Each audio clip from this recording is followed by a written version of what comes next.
অযোধ্যার রাম মন্দির উদ্বোধন ঘিরে সারা দেশে তৈরি হয়েছে এক উৎসবের আবহ। আজ 22শে জানুয়ারি প্রধানমন্ত্রী নরেন্দ্র মোদী মধ্যাহে বালগ্রামের প্রতিকৃতিতে পুরোহিতের উপস্থিতিতে প্রাণ প্রতিষ্ঠা করেন।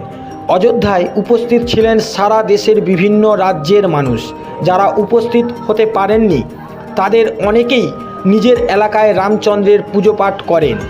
এদিনই দক্ষিণ 24 পরগনার কাকদ্বীপে রামলালা প্রাণ প্রতিষ্ঠা উদযাপন কমিটির উদ্যোগে কাকদ্বীপ ভারত সেবাশ্রম সংঘের মহারাজ স্বামী আধযাত্যানন্দ মহারাজের উপস্থিতিতে অনুষ্ঠিত হলো কাকদ্বীপ বিধান ময়দান থেকে যোগী শ্যামাচরণ সনাতন মিশন পর্যন্ত এক বর্ণাঢ্য শোভাযাত্রা।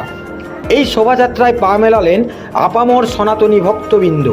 শোভাযাত্রার শেষে অনুষ্ঠিত হয়েছিল ছোট ছোট বাচ্চাদের নিয়ে রাম ও সীতা সাজো প্রতিযোগিতা ও প্রসাদ বিতরণ।